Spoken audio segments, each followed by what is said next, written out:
Hello. Siapa Hello di ni sana? Agri Walker ke? Ya, saya. Siapa di sana? Saya nama samaran Amira. Ya, Amira. Apa saya boleh bantu? Oh, saya nak tanya, saya student. Baik. Biasa student ni struggle sikit lah dengan financial dia kan. Betul. Tapi saya tak putus asa lah. Saya nak tahu macam mana kita nak berfikiran kreatif untuk nak jana pendapatan sewaktu student ni. Baik. Okay. Pertama sekali, tahniah Munirah. Sebab sentiasa berusaha untuk buat yang terbaik dalam hidup. Sebab ada orang dia langsung tak ada usaha lah kan. Okay, so untuk tambah income apa yang Munirah boleh buat? Selalunya tengah belajar. Pertama sekali kalau tengah belajar, kita tak nak ganggu waktu belajar lah, betul? Betul. Okay, selalunya waktu yang tak ganggu belajar adalah petang lah. Betul? Petang sampai malam. Okay. Kalau saya nak bagi advice untuk meniaga, bukan semua orang boleh meniaga, Munirah. Sebab meniaga ni memerlukan banyak kebolehan dan keupayaan. Tapi kalau Munirah nak cuba, boleh start dengan join mana-mana affiliate ataupun jadi dropship, jual barang orang lain tanpa keluarkan modal. So boleh salah satu cara kalau nak buat bisnes lah. Sebab sekarang ni ramai orang dia pening. Sebab dia sekarang ni dia nak cari duit. Bila dia nak cari duit, nak kena guna modal, jadi pening lah dia. Betul. Mana nak cari duit modal lagi, aku duit pun tak ada, faham? Jadi apa yang kita boleh nampak sekarang ni, kat luar sana ada banyak program affiliate. Maksudnya kita boleh jual barang orang lain, just menggunakan kemahiran kita edit video. So kita boleh post, kita boleh jual dekat TikTok, dekat media sosial yang lain, ataupun dekat kenalan-kenalan kita. So start dengan cari benda-benda yang mungkin harga dia murah. Yang bila harga murah, komisen kita pun kecil. So at least kita ada. Itu yang pertama. Okay, yang kedua,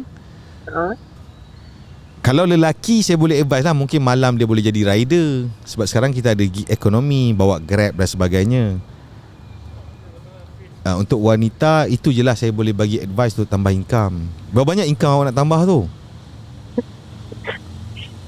Adalah macam sebulan target dalam 1,000 ke, macam tu lah. 1,000 boleh sangat. Kalau join affiliate apa semua tu, pernah explore tak apa itu affiliate? Belum lagi. So hari ni apa Munirah kena buat, saya yakin kalau student ni setakat nak cari maklumat, kacang je. Dia lain lah macam Kak Rohani, Zubaidi apa semua, pening nak ajar, nak search apa semua, berliku nanti. So Munirah ada free time nanti, search dekat TikTok ke, dekat YouTube ke, cuba cari maklumat tentang apa itu affiliate program.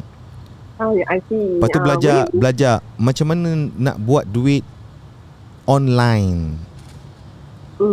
So cari benda-benda yang Munirah mahir buat. Okay. Tapi saya nak tanya Munirah, awak kan student, tapi selalu budak-budak student ni dia tak suka Aziz Walter. Awak ni dah lah wanita, awak boleh follow saya punya vibe tu, kan keras sikit. Sebab dia kontra kot. Sebab saya rasa macam saya ni lembut, so saya suka teguran secara yang keras, tentap tapi sampai. Betul. Tapi bermakna dan sampai lah. Ada ramai lelaki kat luar sana pun tak suka saya. Tapi saya cakap benda yang realiti. Munirah kena tahu realiti hidup.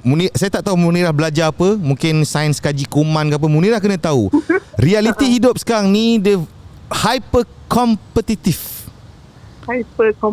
Maksudnya Munirah habis belajar nanti, Munirah kena tahu kemungkinan besar Munirah takkan dapat kerja dalam apa yang Munirah belajar.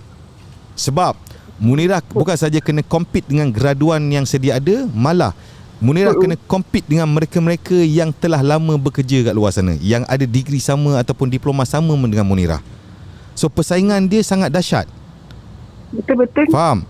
Jadi dalam keadaan dunia yang semakin persaingan dahsyat ni, kalau kita the only strategi yang kita ada ialah sama macam orang lain, contoh kalau belajar pun CGPA 2.3, kita boleh stop on the spot. Sebab ramai yang fall flat dekan kat luar sana pun masih tak dapat peluang kerja. Betul-betul. Jadi always kena ada banyak kebolehan dan kemahiran lain. Terutamanya belajar dan carilah ilmu tentang digital, tentang internet dan sebagainya. Itu sebab Munirah ada kelebihan sebagai generasi Z, dah biasa dengan teknologi, dengan internet.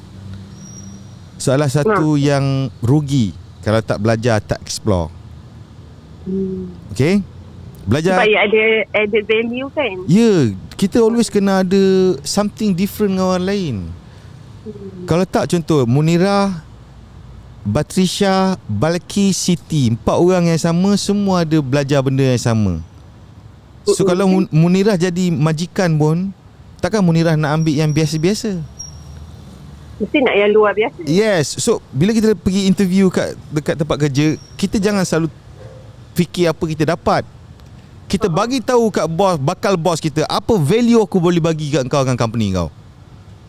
Saya adalah seorang yang rajin, boleh bagi saya apa-apa kerja saya boleh buat. Macam tu contoh. Saya boleh cakap 13 bahasa, contoh. Saya jenis orang yang sanggup belajar benda baru, contoh.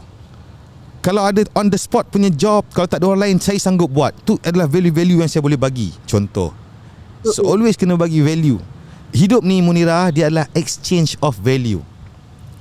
Saya ada value, awak ada value. Apa value awak boleh bagi saya, apa value saya boleh bagi awak. That's the rules dalam world, dalam dunia ni. Kalau contoh, kita orang tu tak ada value, buat apa kita nak pergi lepak dengan dia, betul tak? Betul-betul. So setiap orang kena naikkan value diri dia. So Munirah setiap hari kena always naikkan value diri. Naikkan value diri ni, cara dia always kena ada ilmu baru. Always kena belajar benda baru. Faham? Faham, betul. Okay, ada soalan? Oh, itu saja. Macam dia macam apa? Betul lah tu, semua betul. Ada sesuatu yang boleh difikirkan. Dan ingat, bila dah habis sekolah, dah habis belajar nanti, kena reset sistem pendidikan daripada kepala otak.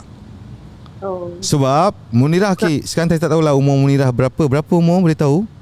28. Okay, 28. Sekarang ni belajar apa? Degree ke? Sekarang PhD Engineering. PhD. Okay. Lama tu tau. Awak duduk dalam sistem pendidikan lama. Daripada umur 7 tahun sampai umur 20 tahun. Lebih almost berbelas tahun. So dalam kita punya subconscious mind ni, ada orang dia tak perasan tau. Sebab tu ramai orang ada uncertainty. Bila dia nak buat decision dalam hidup, dia always tak boleh firm. Sebab apa? Dia takut salah. Memang sistem pendidikan itu yang dia tanam dalam kepala otak kita, betul tak? Betul. Kalau kita salah, kita tak dapat markah. So kita tak perasan, kita membesar keseluruhan hidup kita ni, kita lama dalam di sistem, dalam mind kita. So bila kita dah start, bila Munirah dah start jadi orang dewasa, dah start ada kerjaya, kena reset this kind of mind. Hidup ni always proses dia learning. Kita always akan buat decision. Kalau salah, kita belajar. Kalau betul, kita tetap akan belajar. That's real life. So benda ni yang diorang tak cakap.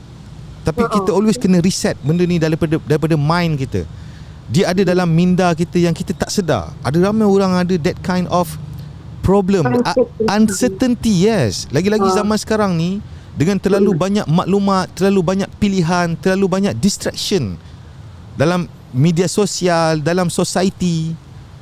Disebabkan itu, dicampur pula dengan dalam kepala otak dia dengan sistem yang tak boleh salah ni. So dia takut nak buat decision dalam hidup. Sebab based on pengalaman saya, dan kalau Munirah tanyalah orang-orang yang sukses dalam hidup, dia always orang yang berani ambil risiko, berani buat salah, berani buat decision. Sebab dia sanggup untuk salah. Selagi mana keputusan kita buat tu tidak melibatkan dosa, tak langgar undang-undang, kita always akan okay. Kalau salah, kita belajar. Kalau betul, kita belajar lagi. Tapi kalau salah tapi dia mengakibatkan kerugian, macam mana? Mati tak? Tak mati. So what? It's a very powerful mindset tau. Saya selalu letak tu dalam mind saya. Apa-apa decision yang saya nak buat, selagi mana tidak melibatkan nyawa, maksudnya if anything happen, the biggest risk apa yang saya akan lalui ialah saya akan rugi, saya akan melalui banyak benda-benda yang bersifat emosi. tetapi saya masih hidup. Apabila saya masih hidup, saya ada peluang untuk bangun dan bangkit kembali. Sebab contoh, kita ambil purata umat Muhammad sallallahu alaihi wasallam, kita boleh hidup sampai umur 60 tahun dan kita boleh mati anytime.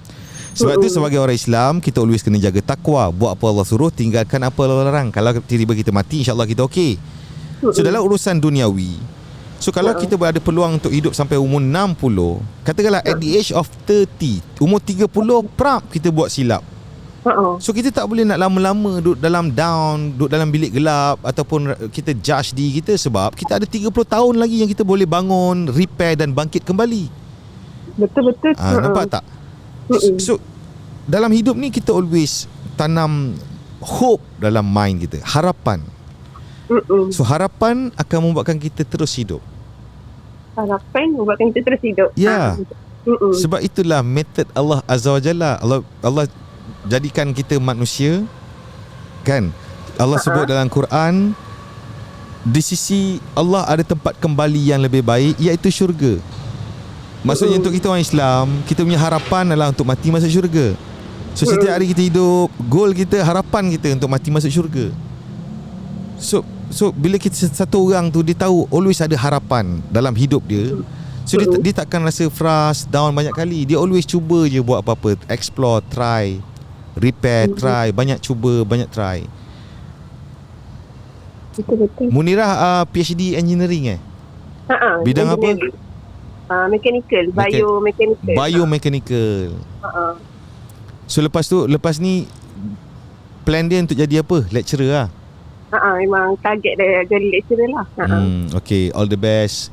Okay. Puan Munirah, selamat maju jaya. Terima kasih banyak. Sama-sama. Assalamualaikum. Assalamualaikum.